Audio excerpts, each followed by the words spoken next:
देखते हैं ये वाला सवाल, जेईई एडवांस 2022 का पेपर 1 का क्वेश्चन, इजी क्वेश्चन है ये क्वेश्चन जो है, ईएमआई का इलेक्ट्रोमैग्नेटिक इंडक्शन का क्वेश्चन है और इजी कैटेगरी में ही हम लोग इस क्वेश्चन को रखेंगे आराम से, कोई दिक्कत नहीं है। तो ये ईएमआई का क्वेश्चन है, इलेक्ट्रोमैग्नेटिक इंडक्शन, और इजी क्वेश्चन भी है, कोई दिक्कत नहीं है, ठीक है ना।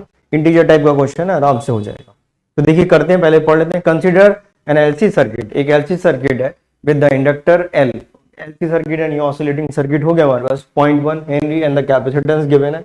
The plane, the area of the circuit is 1 meter square. It is placed in a constant magnetic field of strength B naught, which is perpendicular to the plane of the circuit. At t equal to 0, the magnetic field strength start increasing linearly with B equal to B naught plus beta t.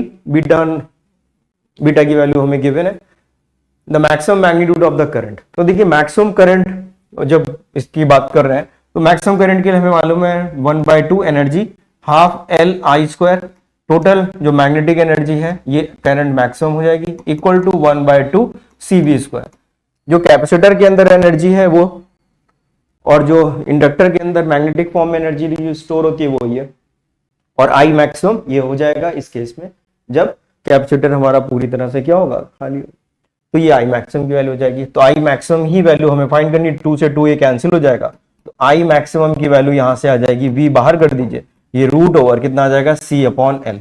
तो C की value आप put करेंगे यहाँ पे, C की value कितनी है 0.10⁻³ ये वैल्यू नीचे 0.1, तो ऊपर आ गया 10⁻², -2 से रूट से बाहर करेंगे तो 10⁻⁻1, तो ये आ गया 10⁻⁻1 मल्टीप्लाइड बाय V क्या है, V क्या है पोटेंशियल डिफरेंस, V क्या है potential difference, V potential difference है।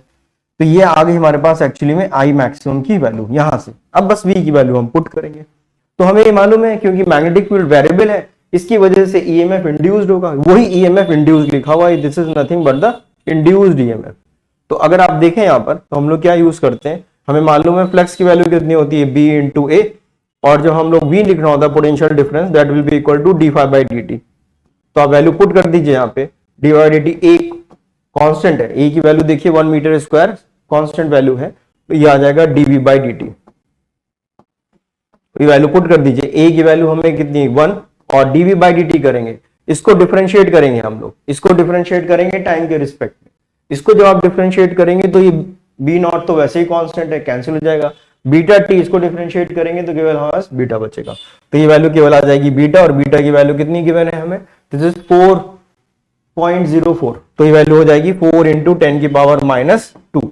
ये वैल्यू हम यहाँ पुट कर दें तो यू विल गेट 4 × 10⁻³ एम्पियर।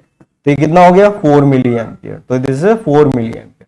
तो आंसर हमारे पास कितना आ गया 4 मिली एम्पियर। तो यही आंसर है।